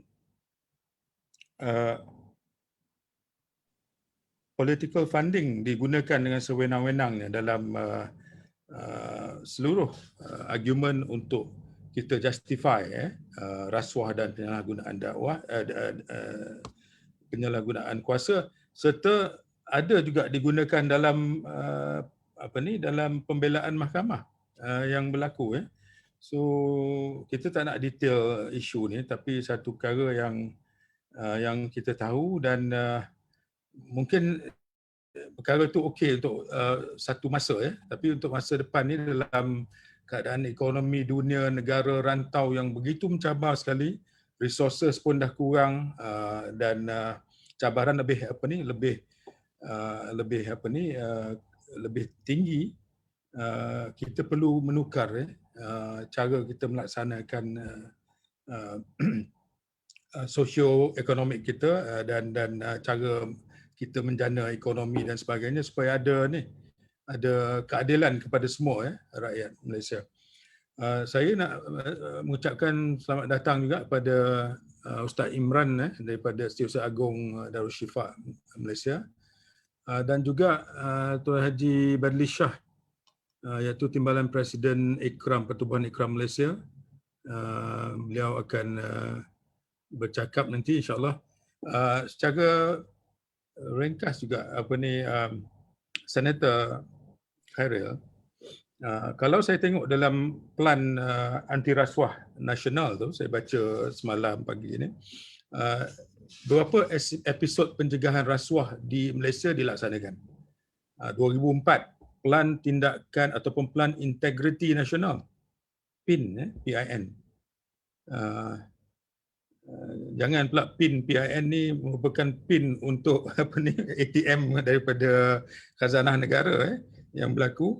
Dan kemudian pada 2010 dan 2012 ada program transformasi kerajaan GTP 1 dan 2. Dan kemudian 2019-2023 Plan Anti Rasuah Nasional.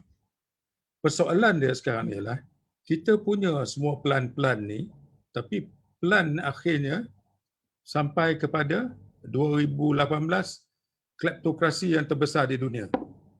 Bukan sahaja disebut oleh Department of Justice US, Switzerland, Hong Kong, Singapura dan sebagainya, disebut di mahkamah-mahkamah mereka. Jadi adakah plan kita ni secara umum lah kan, plan anti rasuah nasional ni boleh menyelesaikan sebahagian besar daripada cabaran yang kita ada sekarang ni? Silakan, Senator. Terima kasih kepada Insinyur Jamal. Ya, macam dikatakan tadi, kita memang ada pelan anti rasuah nasional dan saya melihat kita mempunyai school of thought yang sama. Panelis mempunyai school of thought yang sama, yang di mana bukan sekadar pendekatan yang bersifat bottom up, dia juga perlu ada pendekatan bersifat top down. Sebab itu dalam pendekatan yang saya katakan tadi, selain daripada empowerment of judiciary, ya, dari sudut pendakwaan, pendakwaan perlu dilakukan secara profesional, ia perlu kita katakan benar-benar adil dan tidak ada unsur yang terpilih. Kerajaan mengambil pendekatan untuk kita menubuhkan Pusat Governance Integrity dan Anti Rasuah Nasional, GIACC, pada tahun 2018 yang mempunyai nilai yang sama, hasrat murni yang sama, iaitu untuk memberikan advokasi kepada kerajaan dan menubuhkan jawatan-jawatan tertentu untuk kita saling sambung, bantu-membantu untuk pastikan pelan anti rasuah nasional ini berjalan dengan jayanya. Sebab itu saya menekankan juga perubahan yang ada di dalam penekanan ataupun aspek-aspek usaha yang dilakukan di dalam pelan anti rasuah nasional dan dibantu oleh Pusat Governance GIACC ini, pada saya ia perlu bersifat holistik, ya, di mana ia perlu dilaksanakan bukan sekadar kepada golongan legislatif sahaja yang kita katakan sebagai ahli politik. Sebab ramai juga di antara kita yang membebankan permasalahan ini hanya tertumpu kepada golongan legislatif, sehingga dia menyebabkan ada ramai ahli legislatif sendiri yang sama ada di peringkat Dewan Negara maupun di peringkat Dewan Rakyat yang mereka ni bebas daripada rasuah. Sebab itu saya katakan tadi, di dalam cadangan saya ialah we need to have a political will. Mana-mana ahli politik yang memang terbukti bersalah dan barangkali mereka ini didakwa dan sedang didakwa, tidak boleh diberikan penjawatan di dalam kerajaan. Iaitu yang dilakukan oleh Tan Sri Muhyiddin Yassin sewaktu beliau diberikan kuasa oleh yang di-Pertuan Agong. Tindakan pertama yang beliau ambil ialah mana-mana menteri ataupun penjawat di peringkat kabinetnya mesti bebas daripada satu, tuduhan daripada SPRM, kedua daripada PDRM. Maknanya dari sudut rasuah dia bebas, dari sudut salah laku pun dia bebas, ya, daripada peringkat PDRM. Jadi mereka yang masuk ini adalah mereka yang bebas daripada rasuah. Baik, ada yang kata ada track record rasuah, buktikan. Perkara ini boleh dibuktikan dan kita pun ada akta whistleblower yang kita boleh bagi segala maklumat kepada SPRM, yang di mana pemberi-pemberi maklumat akan diberikan keselamatan dan perlindungan oleh SPRM sendiri.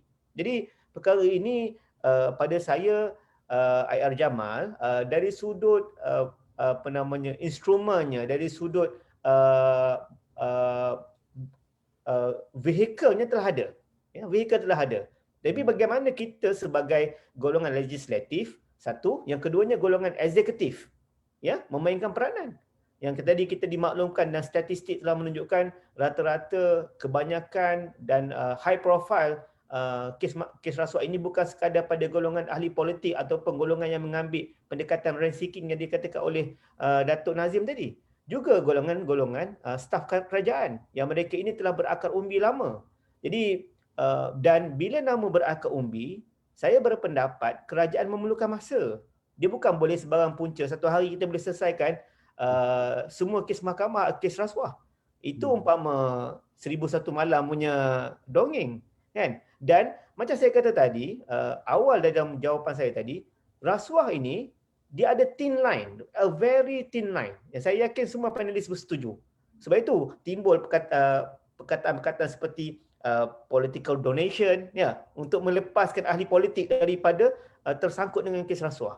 Sebab itu saya berpendapat Pusat Governance Integrity dan Anti Rasuah Nasional insya-Allah juga akan mengambil pendekatan yang lebih detail bagaimana kita nak melihat supaya kerangka rasuah ini dapat diperhalusi, supaya tidak timbul perkataan-perkataan seperti rent seeking, perkataan-perkataan seperti political donation untuk melepaskan mereka-mereka ini daripada mendapat laba ataupun dana yang besar untuk kepentingan diri masing-masing. Jadi konklusi saya ialah pelan anti rasuah nasional ia perlu dilaksanakan dalam pendekatan top down dan juga bottom up, dan ia perlu dicakna oleh golongan legislatif, eksekutif dan juga masyarakat, dan ia memerlukan satu political will daripada semua pihak untuk kita pastikan perkara ini dapat dilaksanakan, dan pendakwaan yang perlu dilakukan adalah pendakwaan yang adil, tidak terpilih, serta kita minta kepada mana-mana rakyat yang ada pengalaman melihat perkara itu berlaku, sama ada di peringkat kerajaan, di peringkat JLC ataupun di peringkat swasta, kita sama-sama kena benteras dengan menjadi whistleblower kepada SPRM. Ingat, anda dilindungi di bawah Akta Whistleblower. Wallahualam. Terima kasih kepada YB Senator. Berapa kes tentang itulah whistleblower ni yang masalahnya whistleblower yang dikejar. Jadi whistleblower lain semua takut bila tengok ni berlaku. This is a fact. There is perception juga, the actual action dengan perception yang berlaku. Tapi yalah, niat tu dah ada. Alhamdulillah kita ada macam kata Senator GIACC, kita ada banyak institusi integriti dan sebagainya yang boleh peranan. Apa yang kita perlukan ialah political will. Kita minta insya-Allah saudara Tuan Haji Badli Shah, Timbalan Presiden Ikram, Tuan Haji, boleh ni tak? Can you give a few suggestion on the way forward ni? Dipersilakan. Boleh insya-Allah. Bismillahirrahmanirrahim. Alhamdulillahirabbil alamin wassalatu wassalamu asyrafil anbiya'i wal mursalin wa ala alihi washabihi ajma'in. Rabbi shrah li sadri wa yassir li amri wahlul 'uqdatam min lisani yafqahu qawli. Saudara Tuan Haji IR Jamal selaku moderator, panelis yang saya hormati, lawyer Khairul daripada ABIM, Datuk Nizam dan juga Senator Khairil. Saya turut mendengar tadi input daripada panelis dan saya amat setuju dengan semua yang dicakap oleh panelis tadi. Memang rasuah ni suatu yang boleh menghancurkan negara kalau kita tidak bendung dan kita tidak banteras. Dia boleh menghancurkan negara dan boleh menyebabkan ekonomi negara ini menjadi menjunam. Dia akan terus merudum. Jadi oleh itu ni satu penyakit yang perlu kita banteras, dan saya selaku Timbalan Presiden Ikram ingin menyatakan bahawa Ikram memang menyokong sebarang usaha untuk membanteras rasuah. Sebab itulah kami berkongsi atau berpartner dengan Datuk Usam daripada Sinar Harian tentang kempen rasuah busters tu. Malahan pada bulan ini, bulan 3 ni memang kita letakkan sebagai bulan kempen anti rasuah untuk Ikram ni. Saya ingin kongsi sama, iaitu apa yang disebutkan tadi oleh saudara lawyer Khairul tadi daripada ABIM. Saya memang setuju pendidikan suatu yang perlu kita perkasakan. Malahan kita kena buat satu, atau kita kena bina satu sistem nilai, value system untuk penduduk Malaysia ni, supaya dia merasakan memang rasuah ni jijik, suatu yang jijik, seperti mana hadis Rasulullah SAW, iaitu Allah SWT melaknat pemberi dan juga penerima rasuah. Jadi oleh itu, ini suatu value system yang kita kena bina. Kejujuran, honesty, anti rasuah, benci kan, rasa rasuah ni jijik dan sebagainya. Jadi insya-Allah ini akan membuatkan the future generation ataupun generasi kemudian ni akan merasakan ini suatu yang perlu mereka elakkan, perlu mereka jauhkan daripada kehidupan mereka. Jadi insya-Allah ni satu value system yang perlu kita tanamkan dalam future generation kita. Dan saya juga ingin menyarankan salah satu daripada peranan yang boleh dibuat oleh NGO ataupun pertubuhan sivil macam Ikram dan ABIM dan lain-lain ni, kita boleh maknanya kita boleh menubuhkan satu apa dipanggil sebagai social movement ataupun gerakan sosial. untuk membanteras rasuah ini, untuk anti rasuah. Mana satu social movement fokus on one issue, iaitu untuk banteras rasuah. Kita jadikan ni sebagai salah satu daripada prioriti kita gabung tenaga kita, Exim dan lain-lain pihak dan sebagainya, kita gabung tenaga, macam mana kita nak perangi ni, macam mana kita nak buat pendidikan, macam mana kita nak membawa rakyat ni bersama untuk memerangi rasuah kan. So that means kita kena adopt the whole of society approach. Satu pendekatan keseluruhan masyarakat, iaitu supaya masyarakat terasa bersama untuk maknanya bersama-sama dengan usaha untuk membanteras rasuah ini, memerangi rasuah, even at akar umbi pun. Jadi itu satu. Kemudian saya setuju dengan apa yang disebut tadi, iaitu rasuah ni perlu kita banteras top down dan juga bottom up.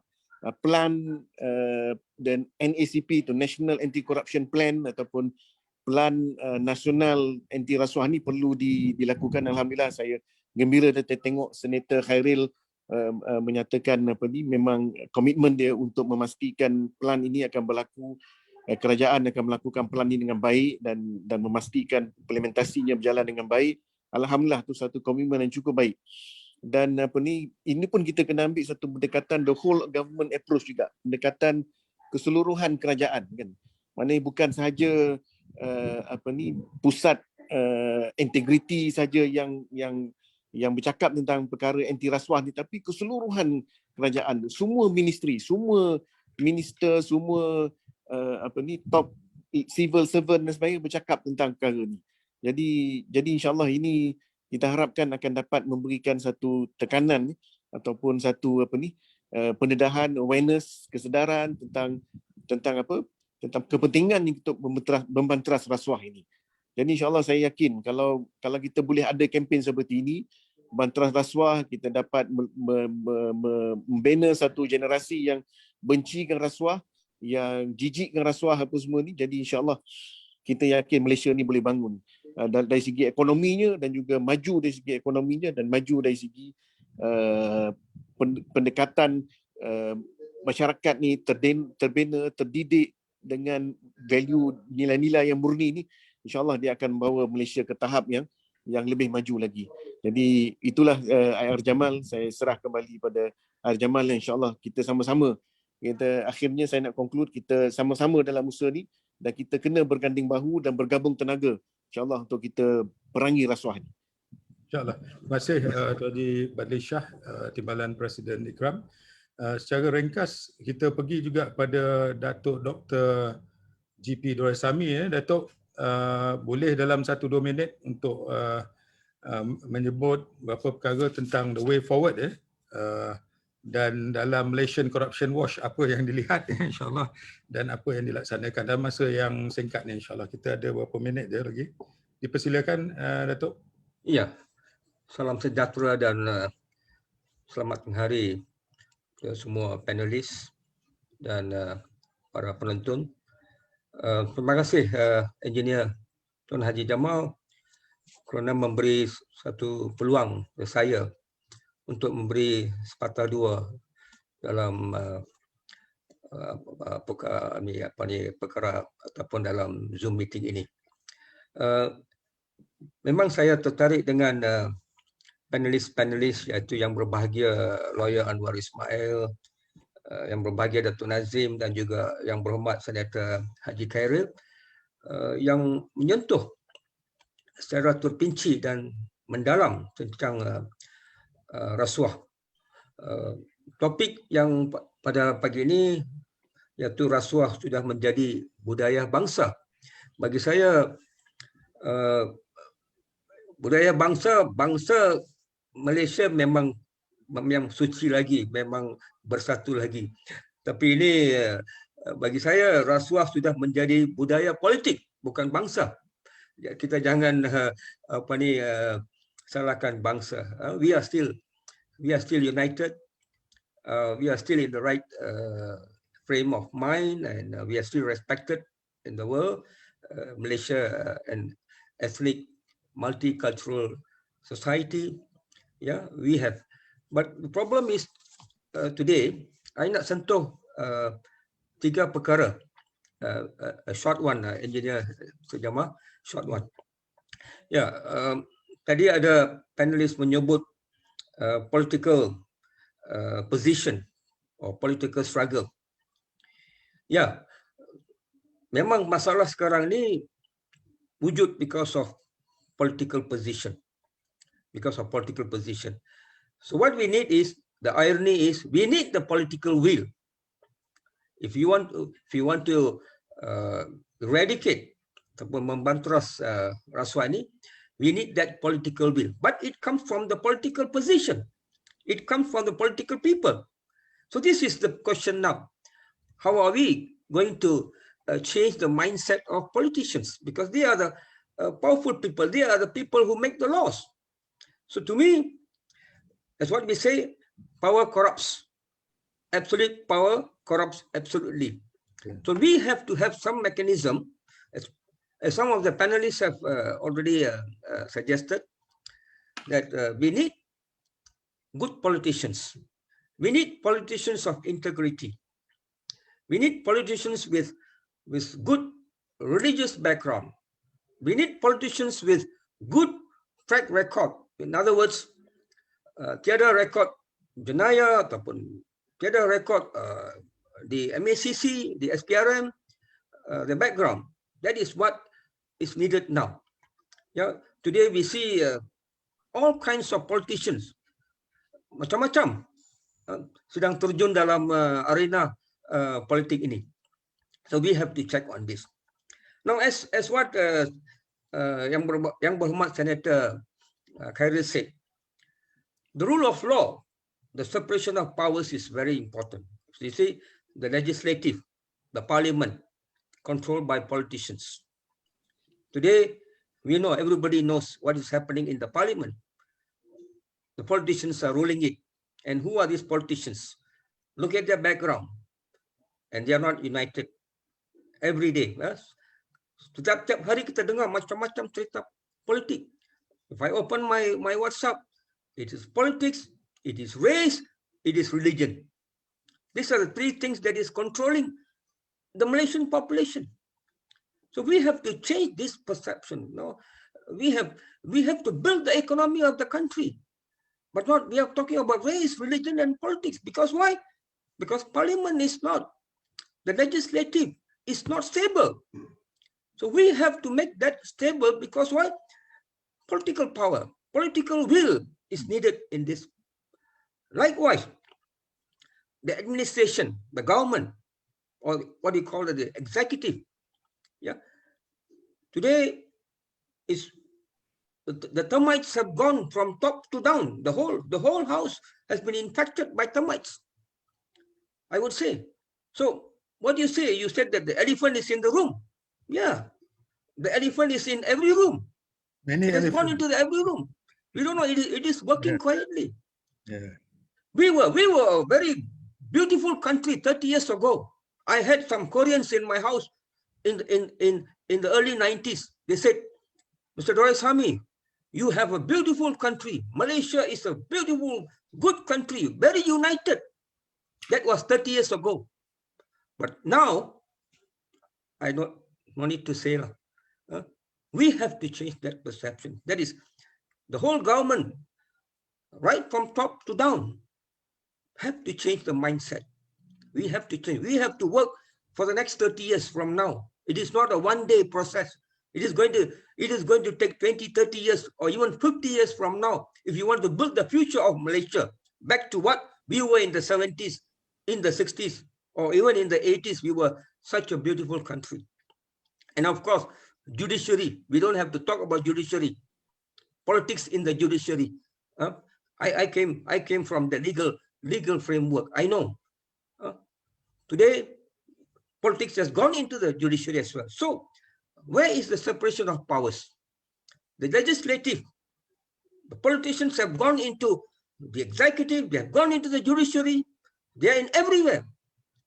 So, we have to check that political power. If we give too much of attention to political power, we are going to doom. This country is going to doom. Malaysia is such a beautiful country.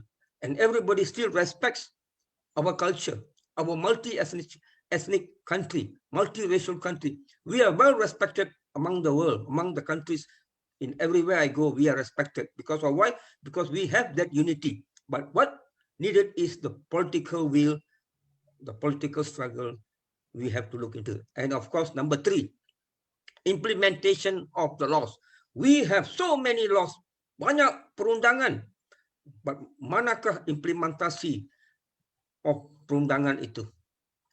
Right from the government, right from the municipal council, right from every sector. Why? We have the laws, but no implementation. Why? Because of that culture of politics. So I call it budaya politik, not budaya bangsa. Bangsa, we are still respected in the world.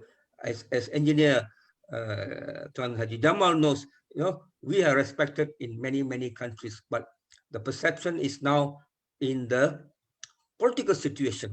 And politics has brought corruption. What has brought? Are we poverty? Poverty because of corruption?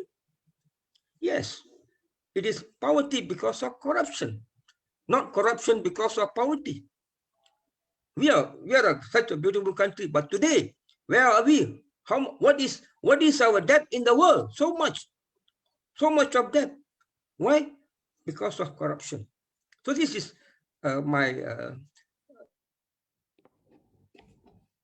3 points which I would like to highlight here. And of course, I thank all the panelists for their beautiful presentation. And terima kasih Tuan Haji Engineer Jamal for this opportunity. Dr. Sami, for such a spirited comment. I think it's very important. We are not being pessimist here. We are trying to, kita akan cuba, sebenarnya kita bukan pesimis. Kita melihat ke depan cara mengambil negara ini kepada satu tahap yang lebih tinggi untuk generasi akan datang. Kita dah tua lah, some of us dah tua lah, ada yang muda, ada yang tua tak mengaku tua pun ada macam-macam. But as far as my view for myself is concerned, Datuk Dr. Sami, kita dah alhamdulillah we've been through the best times of Malaysia kan, dan kita nak pastikan kita bagi masyarakat atau generasi akan datang sekurang-kurangnya apa yang kita alami atau we enjoy, dan juga kalau tidak lebih baik daripada zaman kami ni, zaman macam katalah 60-an, 70-an, 80-an, dan it is our gift yang kita perlu laksanakan untuk negara dan generasi akan datang. Saya secara ringkas, saya nak jadi panelis keempat, maaf Senator, secara ringkas saya punya kuasa lah kot untuk jadi panelis untuk 2 minit, dan saya rasa sebab kita telah mencadangkan, Aksin juga mencadangkan beberapa perkara struktural yang perlu dilaksanakan. Satunya, mengelak pemusatan kuasa di tangan seseorang atau kelompok politik, dan menghormati pembahagian kuasa eksekutif, legislatif dan kehakiman yang menjadi tunggak kepada demokrasi berparlimen. I think this is a very important principle. Kita lihat dah terlalu kuat sekarang ni, terlalu pemusatan kuasa ni terlalu tinggi. Saya rasa semua tahu. Yang kedua, pelantikan pegawai tertinggi kerajaan dibuat oleh jawatan kuasa bipartisan, bukan seorang PM contohnya, sebab kalau pelantikan dibuat oleh PM, dia tak beranilah nak soal PM. That's simple logic. Yang ketiga, memperkasakan institusi kuasa dan seimbang negara supaya bebas, tegas dan berhemah. Masa kes 1MDB, satu dunia dah tahu pasal kes 1MDB, tapi AG, Attorney General pada hari itu kata tak ada kes. Dan kemudian polis pula kata masih menyiasat. Masya-Allah, satu dunia dah tahu, satu Malaysia dah tahu, yang tak tahunya AG dan Ketua Polis Negara. So I mean this is something that we need to rectify. Keempat, saya rasa kita dari pengalaman dan apa yang kita tahu, hentikan rundingan terus kontrak-kontrak kerajaan. Kecuali dalam kes-kes yang khusus dan perlu saja. Biasanya 5% daripada total kontrak yang ada kan. Ini adalah rahsia umum. Bila kita cakap direct nego ni adalah istilah yang memudah carakan rasuah dan salah guna kuasa. Ini semua tahu. So persoalannya, adakah perkara ini boleh diubah oleh orang politik sendiri yang sedang sedang enjoy, sedang merasakan keseronokan menaiki gravy train ni untuk mendapatkan dana-dana dengan begitu mudah sekali, isu rent seeking dan sebagainya. Kelima, keputusan pemberian kontrak mestilah dilaksanakan oleh jawatan kuasa dan bukan seorang menteri atau ketua setiausaha kementerian dan sebagainya. Perlu berpegang kepada ketelusan dan accountability perintah am kerajaan. Yang keenam, media kena bebas. Kalau media yang bebas, memang dia akan buat investigative reporting dan sebagainya dan menyusahkan orang-orang yang jahat, yang melakukan kesalahan jahat dan sebagainya. Seperti yang kita lihat di negara lain, dia kata kalau kita tengok, kalau media dah tahu, habislah kita. Kalau media tahu, habis, dia tak akan lepas. Sehingga perkara itu atau masalah itu didedahkan dan diselesaikan. Jadi kita perlu akur ataupun perlu lihat kepada monopoli ni, monopoli media yang saya nampak berlaku di Malaysia sekarang ni. Ada monopoli balik. Saya tak nak sebut, tapi ini untuk MC lah, untuk lihat, bukan kerja kita.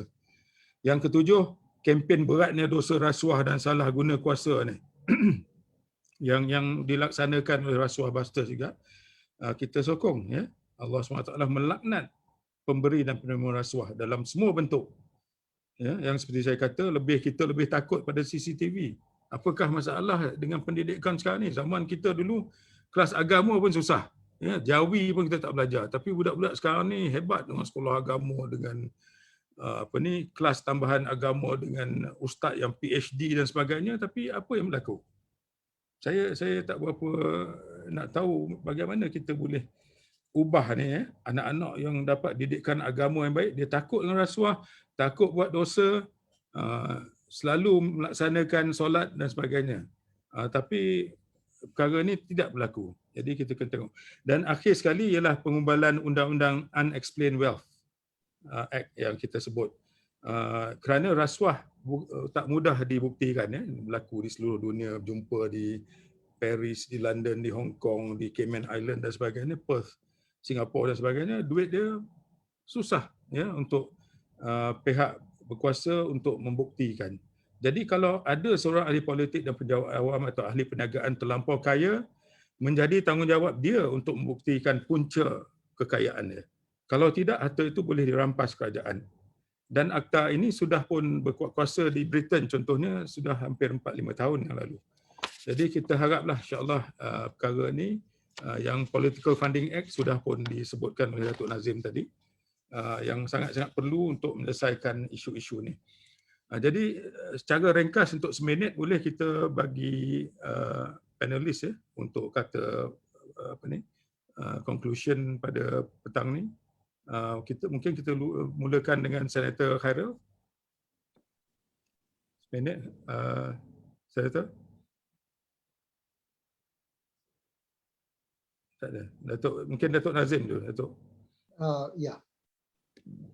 Saya nak bawa cerita bagaimana Denmark dan negara-negara Skandinavia berjaya menjadikan negara mereka sebagai negara paling bersih, indeks rasuah paling rendah di dunia. Dan saya nak sebutkan, ia berlaku bukannya sebab demokrasi, bukan sebab sistem semak dan imbang, bukan sebab kewujudan institusi yang yang bertindak untuk membanteras rasuah ni, tapi reform ke arah good governance ini dimulakan oleh raja mereka abad ke-18, abad ke-19 lagi, yang merupakan raja mutlak yang memerintah Denmark, Sweden dan Norway. Dan hanya selepas mereka menjadi negara yang bersih dari rasuah dengan sistem tadbir urus yang baik, barulah mereka bergerak ke arah sistem demokrasi dengan sistem semak dan imbang institusi dan sebagainya. Begitu juga dengan kisah Singapura. Bukan negara yang dianggap sebagai negara demokrasi sepenuhnya. Pemerintahannya dikuasai oleh satu parti, PAP, sejak penubuhan republik. Tetapi mereka menjadi negara paling rendah dalam indeks rasuah. Sebab apa? Bukan sebab sistem semak dan imbang, tetapi sebab iltizam politik yang kuat teladan dari kepimpinan sehingga tidak ada ruang untuk rakyat mempersoalkan integriti kepimpinan mereka.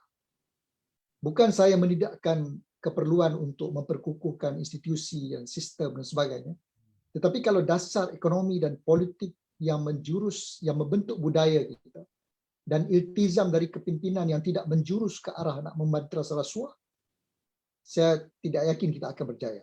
Dalam indeks demokrasi, kalau kita tengok, Itali adalah antara negara paling demokratik di dunia. Tetapi dalam masa yang sama, ia adalah negara paling rendah martabatnya dalam indeks rasuah. Secara saintifiknya tidak ada correlation antara sistem demokrasi dengan pengurangan rasuah. Sebab itu saya tidak condong kepada penyelesaian undang-undang semata-mata. Ia ada perkara yang lebih mendasar, yang mempengaruhi budaya masyarakat, yang lebih menyumbang kepada yang saya rasa kalau kita bagi penekanan lebih menyumbang kepada usaha membantras rasuah. Dan pada saya, dasar sosioekonomi, dasar pendanaan politik, iltizam kepimpinan yang perlu kita bagi keutamaan untuk kita berjaya. Terima kasih. Terima kasih, Datuk Azim. Very well said. InsyaAllah kita akan kaji nasihat-nasihat ni. Tuan Haji Khairil, YB Senator ada tak? Tak ada, okey. Silakan Lawyer Anwar Ismail, silakan kata-kata closing remarks, summary. Okay, terima kasih Haji Jamal dan juga semua sahabat-sahabat saya yang lain lah.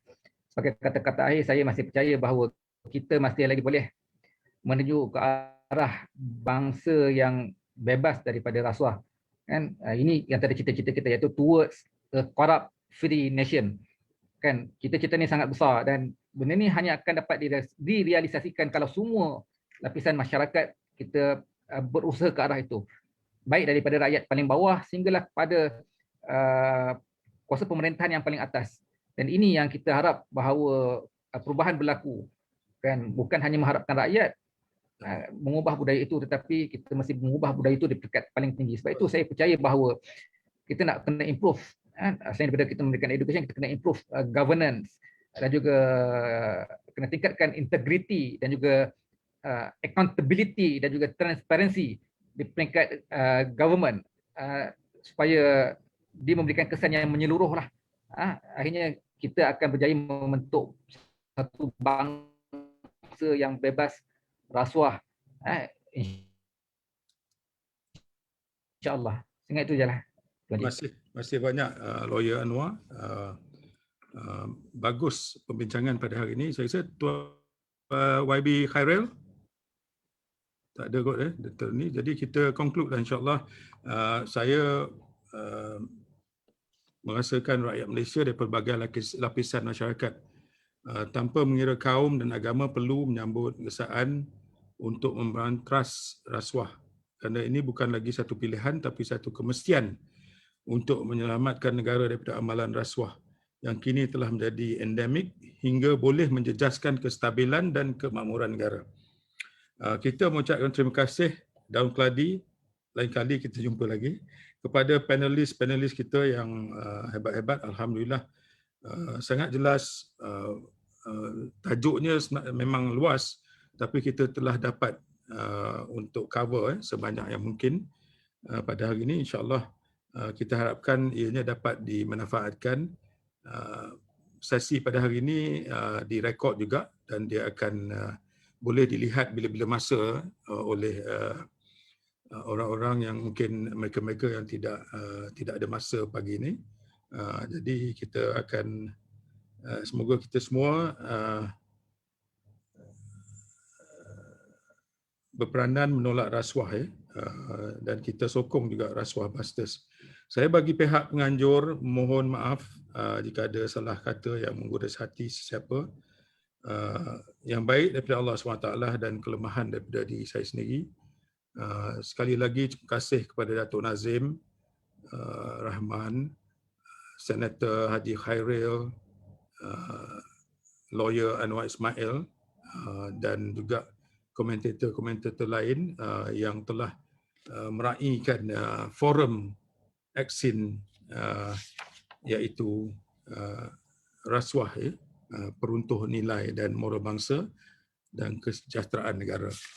Nama forum dia ialah adakah rasuah sudah menjadi budaya bangsa? Saya rasa kita telah menjawab isu itu pada hari ini. Jadi sekian, wabillahi taufik, wassalamualaikum warahmatullahi wabarakatuh. Waalaikumsalam. Assalamualaikum. Thank you, sir. Thank you. Thank you. Assalamualaikum warahmatullahi wabarakatuh. Terima kasih banyak. Barakallahu fiik.